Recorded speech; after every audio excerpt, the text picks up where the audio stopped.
Kuthetsa njala pa dziko lonse. I'm in. I'm in. Ine ndili mmenemu.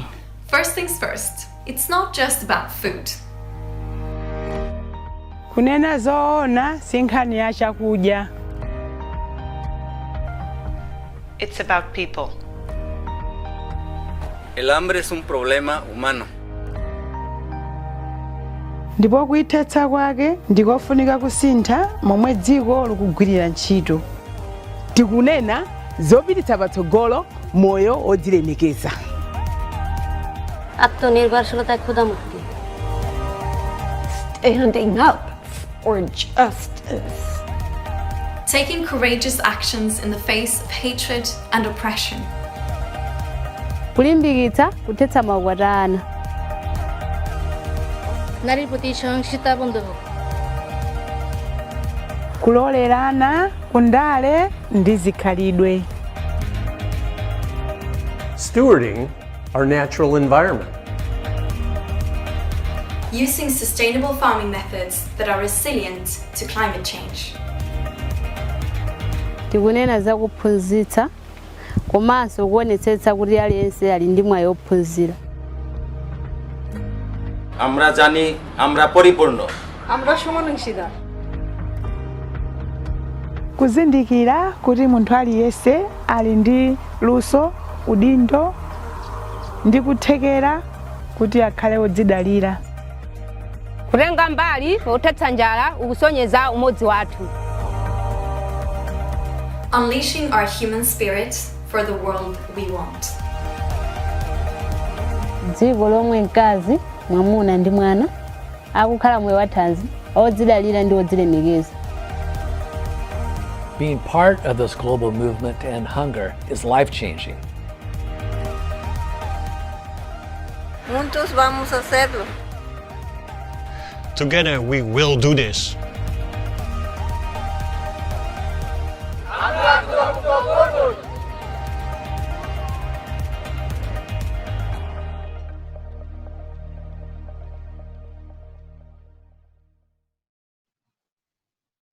Hello, I'm Sasha Nicole, and this is John Coonrod, who serves as the Executive Vice President for from the U.S. for the Hunger Project.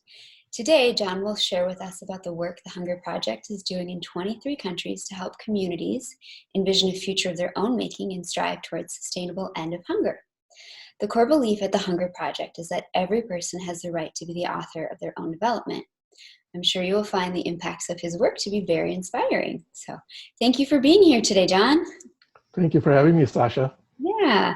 So to begin, can you give us a brief overview of the main issues that the Hunger Project addresses? Well, one of the things that we knew from the start was that hunger wasn't really about food. There has always been plenty of food in the world, and that the issue with hunger is it's at the center of a nexus of issues ranging from discrimination against women, child marriage, lack of clean water, lack of access to healthcare, poverty. This whole combination of issues is what results in people being hungry.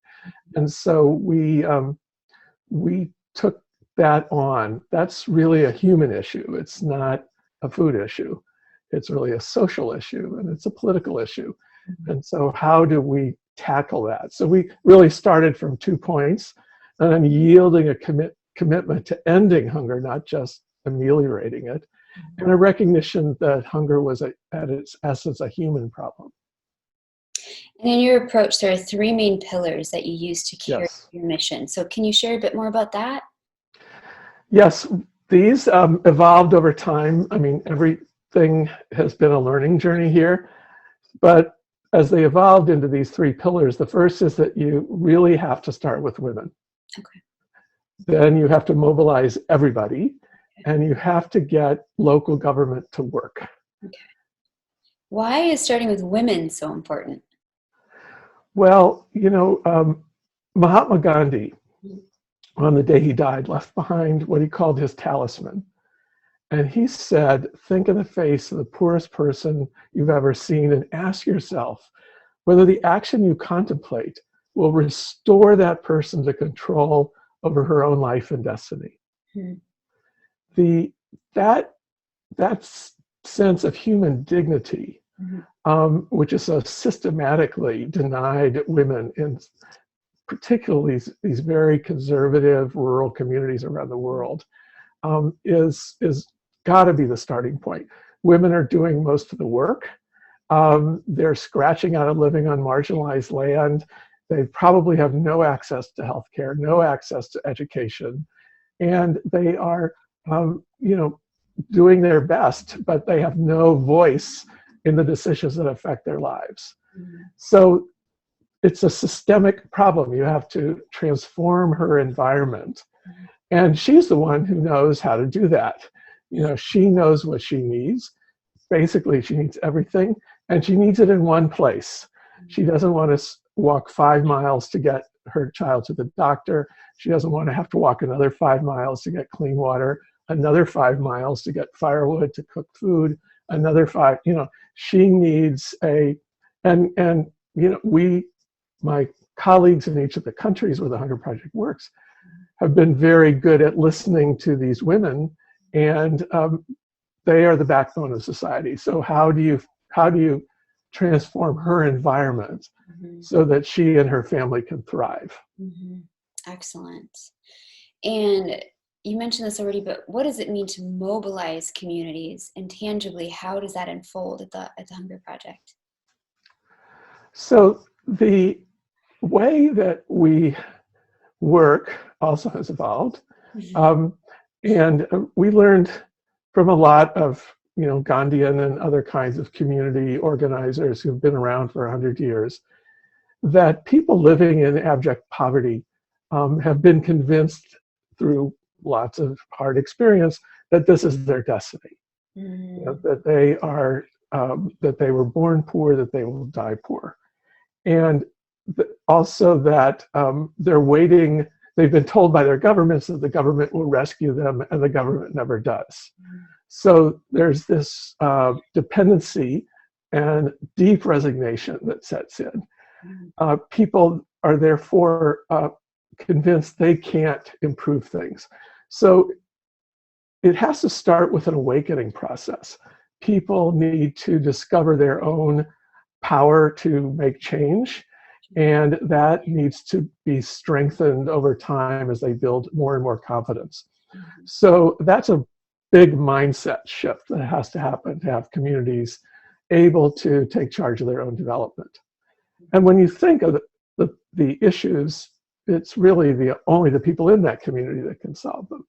So first, we have a process called the Vision, Commitment, and Action Workshop. That's sort of the starting point. And this is facilitated by local people from their own community. They get a sense of how that they actually do have a vision. They actually do know, maybe it's been suppressed, but they do know how they would like it to be for their families and their community and their village. And that they have a right to that vision. That's kind of an emotional discovery for a lot of people who've been suppressed for hundreds of years. I've witnessed these workshops in Bangladesh. And if you've been to Bangladesh, Bangladeshis are kind of emotional. I mean, they literally start crying when they're in touch with their vision. And then they analyze that vision. And what do they really need outside help for? What could they work on together?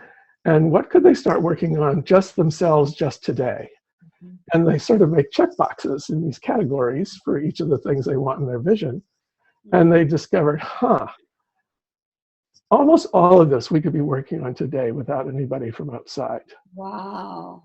And that's a breakthrough discovery. If they commit to it, things like rebuilding the collapsed school classroom, or cleaning the garbage off of the streets, or cleaning out and fixing a well. Those are things they actually have the power to do themselves. There are a few things that they're really going to need outside resources for. And then the facilitator, we call them animators of the VCA workshop. The animators facilitate them in choosing something that they can absolutely win at in the first 30 days with no outside help. set them up for success. Exactly, because if they get all inspired and then they fail, that's another nail in the coffin of resignation.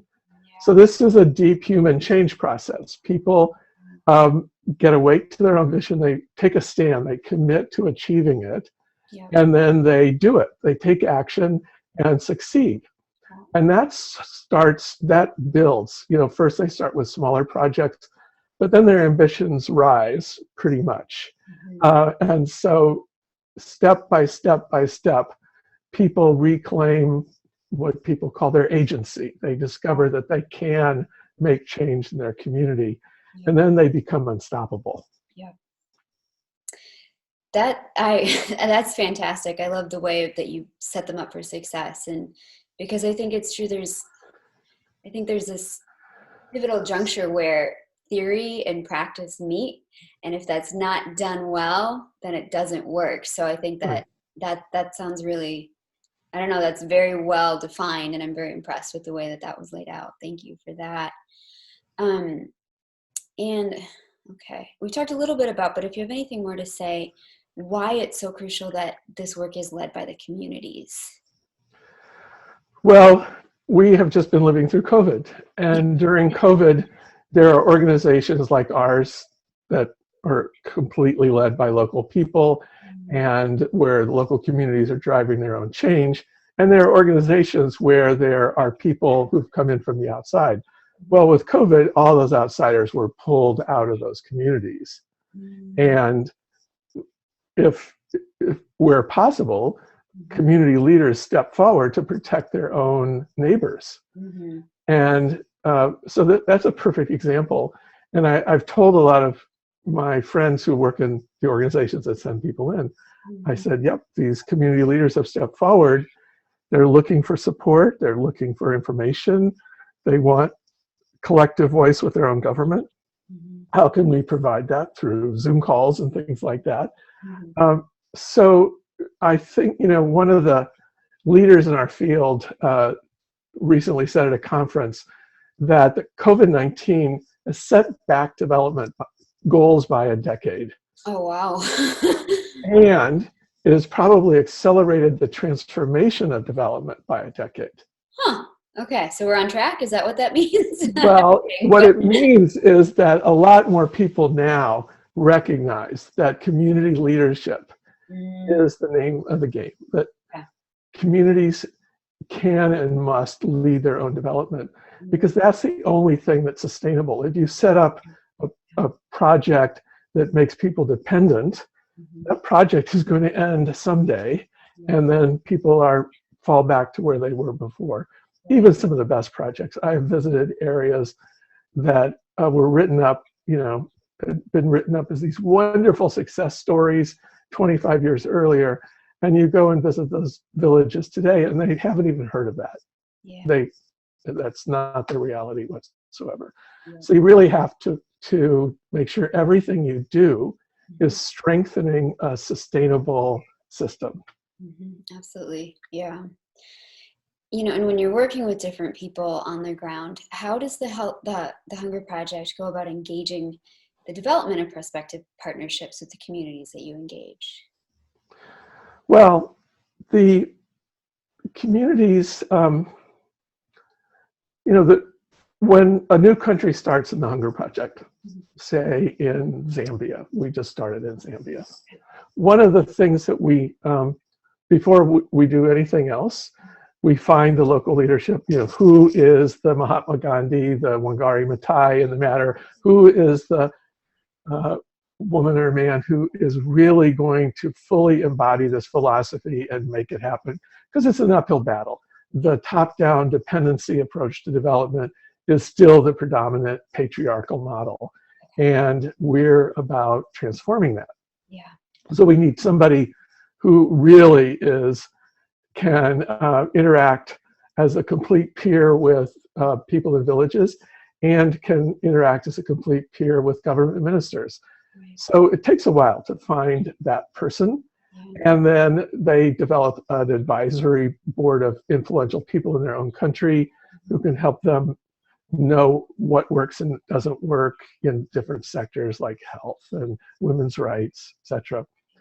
And then we advise them to find a community that really wants to do this, that isn't so far from the capital that we could never show it to the people in the government. Sure. But is definitely poor, is definitely stuck in poverty. So to choose that kind of first place, because once you have, just like with an individual, once you have that first success, then other communities will want to do it. Yeah. So and usually we encourage, if there's enough resources, for them to pick a couple of places, because I remember in Malawi, they picked 2 different communities to start working in. One got off the ground really quickly, got moving really quickly. The other one took 6 months to really wake up. And so you need to build success on success that the people themselves own, that they are proud of, that they're eager to show off to their governor of their region or whoever. Yeah. Excellent. Okay. And so, you know, in general, in this sector, it does often seem that nonprofits can act in silos, where they'll come in and they have their project or their initiative and they're just doing their own little thing. But one thing that's different about the Hunger Project is that you actually engage the local government officials. So can you say more about maybe how that came to be and why that's so important in your work? Well, you know, when we started, we didn't know to do that. We probably started a bit like other sort of bottom-up NGOs, where the local leaders go sit with the people in the community and the community says what they want, and they then facilitate them in getting it. And in some of those, we did a lot of those kinds of, and more and more, though, we discovered that the ones that really worked and lasted were the ones that had been done in partnership with the local government, elected bodies that had the constitutional mandate to solve these problems. Oh, okay. You know, I've learned to ask myself the question in dealing with anybody anywhere, hey, if it were really working here, how would it work? Yeah. You know, because they're almost every country has an answer to that question. And if you're not aligned with that, that's not a good idea. Mahatma Gandhi's vision, he didn't even want national governments. His vision was an ocean of self-reliant communities where people had this deep loyalty to their community. They made it work. Now, that vision didn't come true. And some would argue there are reasons to have national governments. But the bottom line is integrated local solutions. So you need, you know, when I first visited India, and I came home to my parents in the Midwest, and they said, "Wow, what's India like?" That's a hard one to answer. I said, "Well, in your prayers, thank God that you have a metropolitan sewer district, because in India, if the sewers aren't working, you better go to Parliament. You better go to the state assembly, because there's nobody within 100 miles who can fix it." Yeah. You know, issues of primary health care, clean water and sanitation, local food storage, more and more local food production, all these things need to be solved in an integrated way at the local community. And there are people whose job it is to make that happen. And so unless you're going to create dependency and be there forever, you've got to build up the ability of that local government to solve those problems. Now, the other challenge is that those local governments do not, in general, in countries where hunger persists, do not have a fair share of public resources. Okay. So here in the United States, for example, 50% of public resources are in local hands. Okay. Either your county or your city. You know, when you take all the public resources in America, the richest country on earth, 50% of those are in local hands. In Bangladesh, it's maybe 2 or 3% are in local hands. So the countries that are the poorest, that need local services the most, are investing the least in those communities. So this then becomes another systemic challenge. We really have to lobby for more and more countries to see the advantage of ensuring that all communities have a fair share of public resources. And when you look at countries that have made rapid progress, like Kenya and Ghana, those are countries that have done that, that have guaranteed a decent percentage of their national budget goes straight to the communities. Okay. And how is the Hunger Project different? I mean, you've shared this already, but anything more to say about how the Hunger Project is different from a traditional humanitarian aid organization? Well, one of my answers to that question is that I increasingly hope we're not unique. Now, we are. Yeah, very, very fair point. Yeah, absolutely.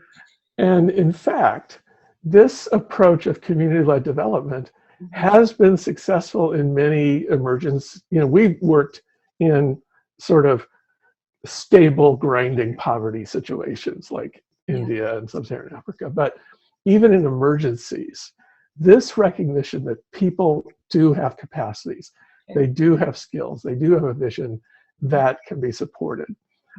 Even for like the emergency groups, more and more of them are beginning to learn not to just parachute in to rescue people, but to really recognize that the people, even in an emergency, can be taking this on. So the other thing that isn't true of every organization is that we're really committed to solving the problem, to a permanent solution, big picture solution. And that requires getting everybody on board, not just us. We don't want to just do our thing in 16,000 villages or however many we're in at the moment. We want to have this approach be the approach. And so we've created this movement of organizations. They all share a frustration that the funding models don't necessarily support that kind of integrated, bottom-up, women-centered strategy that really works. And so we need to gang up and really convince the donor agencies that this is the way to go, convince the national governments that this is the way they should approach development. And we're having some luck with that. So that's ultimately, we think, the only way this problem is going to be permanently solved. Right. And there's power in numbers too, Yeah. The more individuals and communities you get rallying behind you and understanding this, the stronger it will be in the end. So if anyone listening wanted to support or get involved with the Hunger Project, what would be the best way for them to do that? Great question. We definitely hope that happens a lot. And we have been able to take these kinds of strategic approaches because we were supported by human beings that wanted us to do that. Yeah. We weren't dependent on a grant that just wanted us to support left-handed rabbit raisers in the Eastern.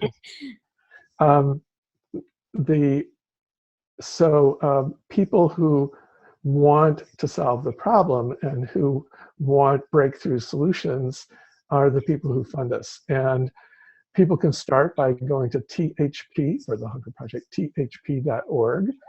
And there's a lot of resource material there where you can learn more about it. You can invest your money. We don't call it donating, we call it investing, because you're investing in people and their ability to solve their own problems. And so you can become an investor. We have, as soon as people can travel again, many of our investors actually take their own vacation and pay their way to go and visit communities and celebrate the success of those communities. That's something we really encourage, because when it is for anybody who has not been to Sub-Saharan Africa, for example, has no idea what it's really like until you're there. Has no idea the reservoir of creativity and joy that beats in every heart until you're in a community that is solving its own problems and then dancing like crazy to celebrate it. I mean, they know how to celebrate in the villages of really everywhere in the world. And they love to show their successes. So it's a mind-blowing experience to realize really how creative, how capable people are, and how they've been held back. You know, that I once wrote a piece called "Why We Don't Teach People to Fish." Oh, say more about that. Well, it's because people have been fishing for thousands of years. They know a lot more about fishing in their countries than anybody else here. Yeah. They might need help cutting the barbed wire off the fish pond. Okay. So there are real obstacles to people's self-reliance. And solidarity with people may help cut away that barbed wire that's surrounding the fence. But these systemic barriers are what block people, not some lack of knowledge on how to fish. Sure. Give people some credit that they have the capacity. And if they don't know how to fish, they know how to ask somebody who knows how to fish. I mean, this idea that you have to teach people to fish, that's is just a more sophisticated form of paternalism. Okay, yeah. And so the Hunger Project also works in several countries on 3 different continents. Yes. You know, every country, every continent has its own history and culture and way of doing things. And so I'm curious, in your experience, what similarities you've seen across borders in engaging communities to address these issues. And on the flip side of that, are there any that are any issues that are specifically tied to certain regions? Great question. I would say that I keep having to shift my little computer because that cloud. The sun keeps moving. So what has surprised me is how similar rural poverty is. So the similarities are very strong. The subjugation, marginalization, and disempowerment of women is very uniform across. And you know, we've often said that it is the primary root cause of hunger in our world. You know, if you look underneath why water systems don't work, why local governments are starved for resources, that's all sort of part of that same patriarchal mindset. You know, I once heard from a very wise person in the government of India. He said, you know, in 150 years ago, the British created a system to enslave us, and we have carefully preserved it ever since. Wow. So this whole top-down system is really at a lot of the root. And you look at a state like the Kerala state in India, which is as poor as any other state in India, yet its social indicators are better than Washington, D.C. And why is that? That's because they have active participatory local democracy. They have a fair share of public resources in the hands of local communities. They have taken seriously Mahatma Gandhi's mandate. So it's, you know, they have 100% literacy. It's quite an amazing place. So that marginalization of women. Now, what's different in each culture is how you transform that. So after the Beijing Women's Conference in 1995, when we realized, wow, you know, our programs are really women-centered, but they are not gender transformative. They are not transforming those deeply entrenched discriminations that are giving rise to the problem. How can we address that? So our local leaders in each country organized roundtable discussions with like the top women scholars, experts, activists in each country with the question, what's the highest leverage action we could take to catalyze a profound transformation in gender relations. And while the discrimination was uniform, the pathway to solution was different. So in India, there was a new law guaranteeing women seats in local government. There's an opening for action. We could really invest in building up the capacity and the alliances among those women. In Latin America, in the impoverished rural communities of Latin America, women were doubly discriminated against. Because they were indigenous, they were discriminated against, and within the indigenous movement, they were discriminated against. So a starting point there would be to really strengthen the hand and voices of women within the indigenous identity movement there in Latin America. In Africa, it was economic. That is, when women often operated independently of men in the economic sphere, and if they did better economically, they had more voice, they had greater respect in the community, they had more power. So the economic empowerment pathway seemed to be the fastest pathway to women experts in Africa. And those have proven to be true. So we've, in our communities, and it's an exciting thing, you know, sometimes the patriarchy seems impenetrable, but that's not true. People aren't stupid. And when they really analyze for themselves, even men, when men really are forced to think through these things, they come up with solutions. And so, and villages are sort of micro social environments. The norms of women's empowerment can shift quite dramatically, quite quickly in these rural communities. And we've seen that. We've seen, you know, men helping out around the home where they never did that before. Change is possible, or as Arundhati Roy said, you know, a new future is possible. Yeah, you know, I've heard too, it takes one person to start a movement, and it's not necessarily the person who starts it, it's the first person who follows it. That's very wise. Yeah. So yeah, transformation can totally happen right there within the community, absolutely. Well, and that's part of the wisdom of that is that this is never an individual process. Social change demands everybody. and for example, there was a wonderful paper written by a women's health expert, and she was writing in one of those philanthropy journals, and she said, "Stop empowering women." What she meant by that was stop focusing on the empowerment of individual women. And rather fund the women's movement, build up women's civil society, because that is what's going to change things. You know, having one woman earn more money is good, but having all the women earn more money, having all the women banded together, able to exert their voice in a male-dominated society, that's what leads to sustainable change. Yeah, absolutely.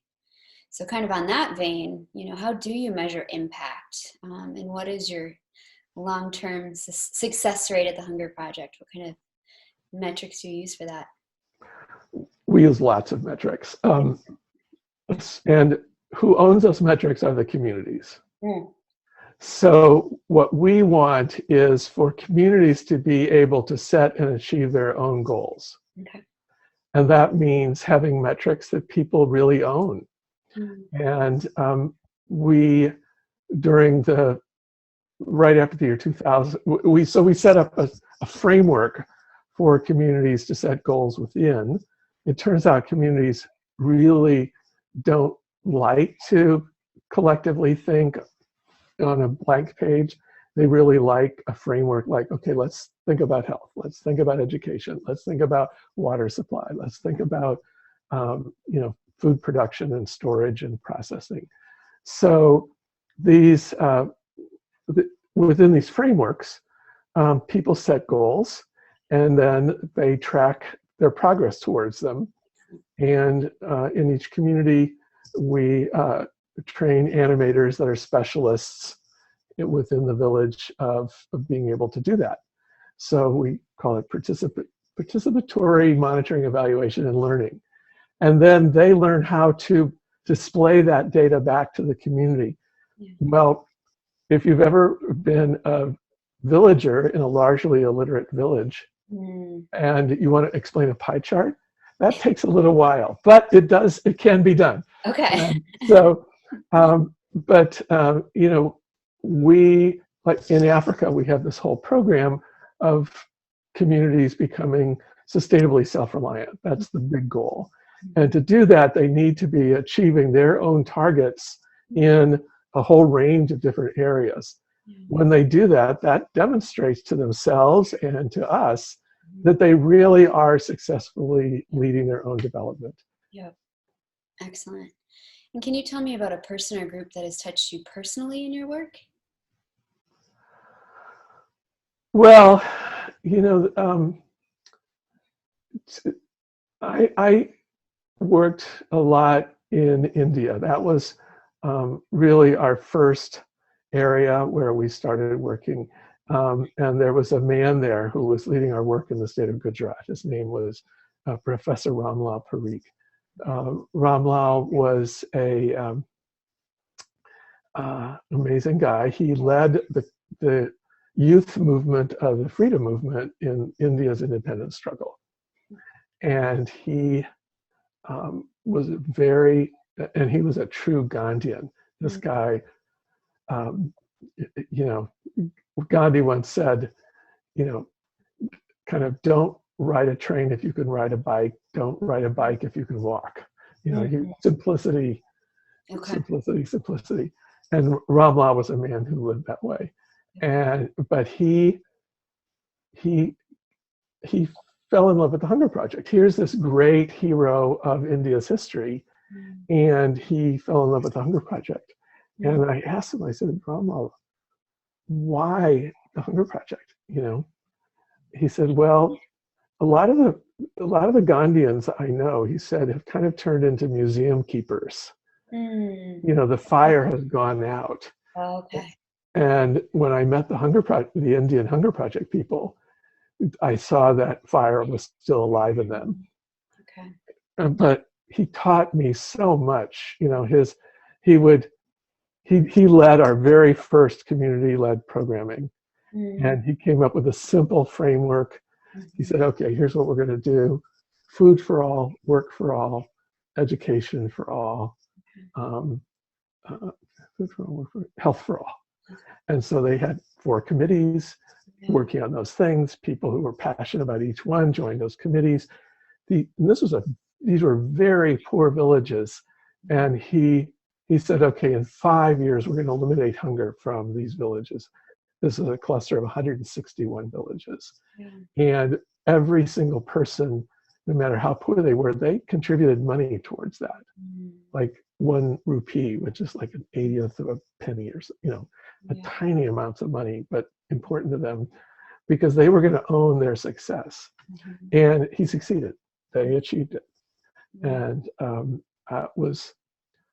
he was the one who, when we were reviewing progress across all these Indian states and seeing that the ones where we worked with local government were the most successful and sustainable, he was the one who said, we must never create parallel structures to the constitutionally mandated ones. We must, if they're not working, we should fix them. The Constitution gives these village councils called panchayats the power and the responsibility and the accountability to work with the people to solve their own problems. And that's the only way it's going to work in India. So stop with these parallel structures. You know, lots of NGOs create citizen committees for this and that then disappear once the NGO leaves. So we took that to heart. We will never create parallel structures if there's one that should be working. Sure. Yeah. I want to just go back to something that you mentioned a little bit ago about how even these women or these people in these communities can only contribute 1 rupee. You know, they might be very, very poor, but they still were really invested in that. And, you know, if I can, I'd love to hear more of your thoughts on this, but if I can just highlight, so often, I think in the West, we have this idea of, well, they don't have anything, so I should just give it to them, instead of understanding the value of having skin in the game. And even if it's a rupee, and that's, you know, maybe to us that's minuscule, but to them that's significant. And so I don't know if you have any more thoughts on the value of investing your own resources into that. Any thoughts on that? It's really just telling the truth. Mm-hmm. So there's sort of 2 ways to think about solidarity with people. One is this top-down service delivery model, and the other is this kind of empowerment model, this bottom-up model. And you know, when we train animators in Bangladesh, and I don't mean me, but when my Bangladeshi colleagues train animators in Bangladesh, they kind of walk them through the difference in those 2 different paradigms of thinking. And they kind of rapidly see the advantage of the bottom-up model. Mm-hmm. But then they get to a point, the animators always get to the point is, well, that bottom-up model is a nice romantic fantasy. Mm-hmm. The reality is this top-down service delivery system. And then they're challenged to say, well, is that really true? Mm-hmm. When you look at what puts food in people's mouths, what has water for them to drink, you know, what provides their income, it's not that top-down service delivery system, it's their own self-reliant efforts. What is the romantic fantasy is that top-down service delivery system, that somehow is going to meet every need of every person. Sure. That just isn't how life is. Mm-hmm. And so if we can, you know, work in ways that people's own self-reliance is honored and supported, sure, that is what works. Mm-hmm. Excellent. Very well said. What is the vision for the future of the Hunger Project? You know, our vision is a world where every human being has a healthy and fulfilling life in harmony with nature. Yep. So in our own work in the field, our colleagues working in communities, there are some issues that they need to get better at. And climate change is a big one. Sure. Youth unemployment is another big one. Those are challenges that communities are facing that they're still really struggling with. So in this era of the Sustainable Development Goals, where we really are all committed to meeting these goals of a sustainable environment and sustainable food systems, solving those remaining big challenges in kind of systematic, universal ways, that is a kind of a near-term priority. We've made some real progress on that. Yeah. The big vision is that this is for everybody. And so how do you transform national governments to do what governments have done, where community-led development has become the way they do development in the country. Right. And so that's a big policy change process. So we are trying to get everyone to work together, gather the evidence, get local people pounding on the desks in their ministries to do this. And that appears to be the way forward. Because there are countries that have done that. There are countries that have changed their laws. There are countries that have truly funded the ability of communities to solve their own problems. Absolutely. And that needs to happen a lot. Sure. Excellent. Well, thank you. Just one more time to reiterate, if anyone listening would like to be involved in the Hunger Project or become an investor, what would be the best way for them to do that? They should go to thp.org. Okay. And that will provide them everything they need to get involved at any level of commitment. But be warned, people who get into the Hunger Project get very, very committed to it. Okay, excellent. This becomes the real meaning in their life. And because, as the great writer Paulo Freire said, it's authentic solidarity with the poor is the only way to not only liberate the poor, but to liberate ourselves.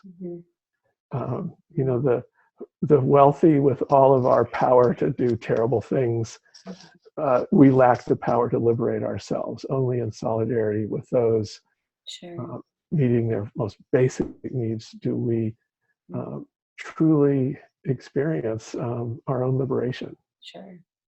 Well, thank you. We will make sure that your website is also in the description below, so anyone listening can access that very easily. And I just want to thank you so much for your time today and all of your insights. I love what you're doing. I think the approach is really on point, and keep up the good work. Thank you. Thank you, Sasha. It was great meeting you. Likewise. Thank you. Have a great day. You too. Thanks. Here at Emanate International, it is our mission to promote nonprofits and social enterprises that equip their recipients to become independent, autonomous, thriving members of society.